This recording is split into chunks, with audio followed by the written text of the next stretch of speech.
Carole Da Silva, vous êtes fondatrice dirigeante de l'AFIP.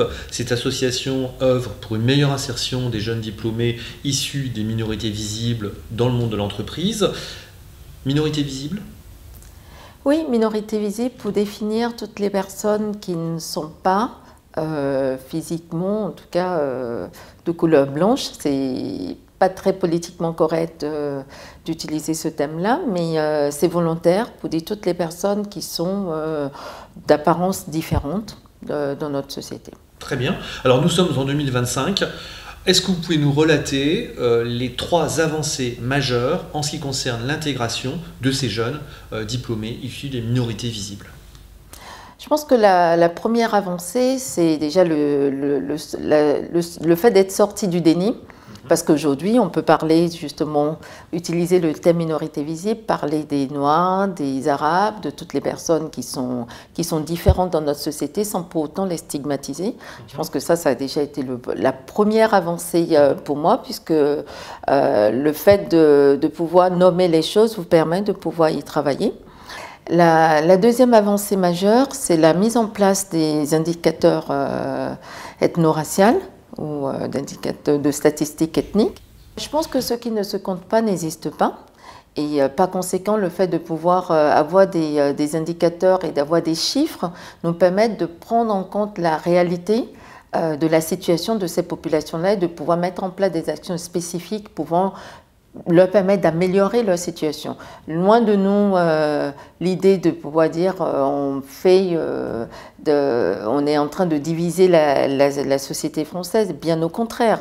Rappelons que majoritairement ces personnes sont de nationalité française, donc appartiennent à la communauté nationale. En revanche, ont une différence qui est visible, soit de par la couleur de leur peau ou de par leur confession religieuse.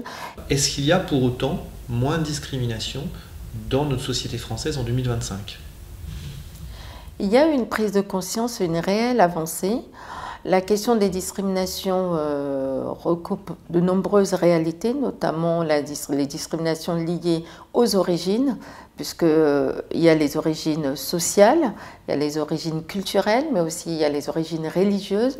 Et compte tenu de la situation globale au niveau international, il y a des réalités qui viennent renforcer les discriminations dans la représentation collective. En revanche, dans l'entreprise, je pense que toute cette situation a contribué à améliorer, en tout cas, l'intégration de ces populations. D'accord. Alors, très bien. Donc, alors, justement, qu'est-ce qui a facilité quels ont été les facteurs facilitateurs qui ont permis d'aboutir à ces avancées, notamment dans le monde de l'entreprise, en ce qui concerne les jeunes diplômés issus des minorités visibles?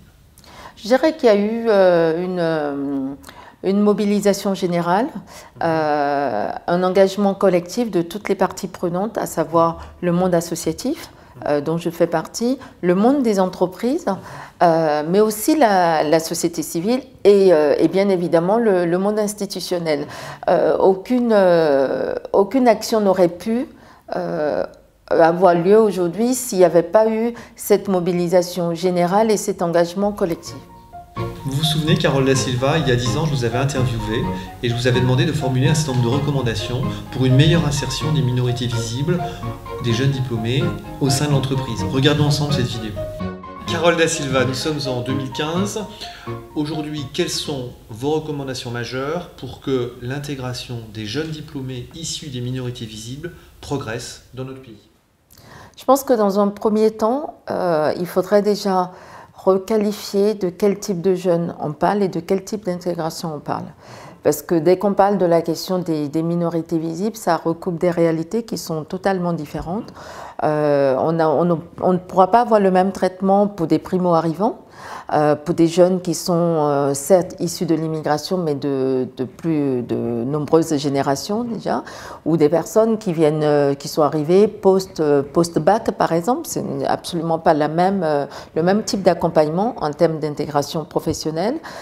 Un autre point, évidemment, serait le poids des représentations, puisque si on regarde tout ce qui se passe aujourd'hui, si je me base que sur l'actualité, on voit à quel point la situation des personnes dites issues des minorités visibles est de plus en plus difficile, parce qu'on fait des amalgames entre des actualités, entre des faits divers, avec la situation économique de ces personnes-là. Donc je pense qu'il faut, et ça relève de la responsabilité des médias, ça relève de la responsabilité de la société globale, mais il est extrêmement important de pouvoir distinguer les choses pour pouvoir permettre à l'ensemble des parties prenantes et à l'ensemble des personnes habitant, en tout cas vivant dans notre société, de se sentir appartenir à cette société, à cette communauté nationale.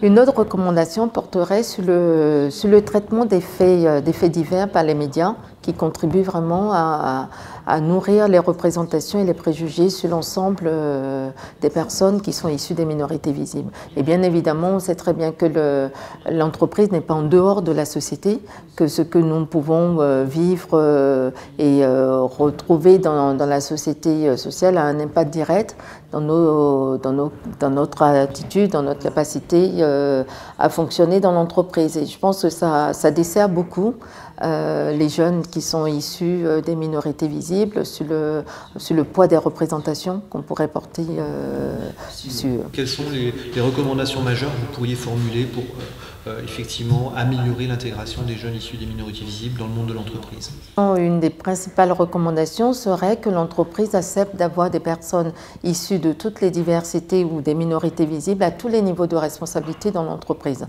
On est loin de ça aujourd'hui, puisque certes vous allez avoir des personnes issues des minorités visibles sur des postes plutôt de bas niveau de qualification, des postes d'exécutants, mais nous en avons très peu sur des postes à responsabilité. C'est un des combats de la FIP, c'est-à-dire promouvoir une élite qui soit issue de toutes les diversités et qui, de mon point de vue, contribuera à une vraie paix sociale et à un mieux vivre ensemble, parce que la différence deviendra quelque chose de complètement secondaire. Donc ça c'est l'intention, mais concrètement, comment l'entreprise procède pour justement faire en sorte que ces minorités visibles se retrouvent à des postes à responsabilité au sein de l'entreprise?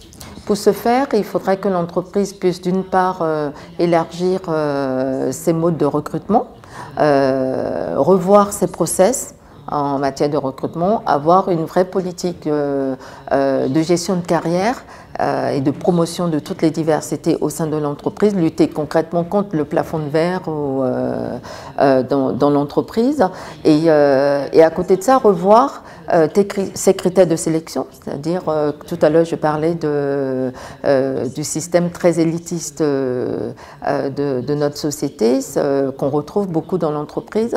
On peut très bien ne pas avoir fait une grande école, mais être une vraie valeur ajoutée pour l'entreprise. Et ça, si l'entreprise arrive à intégrer que toutes les compétences peuvent se retrouver à des endroits différents et pas forcément dans les circuits habituels, ça serait un grand pas.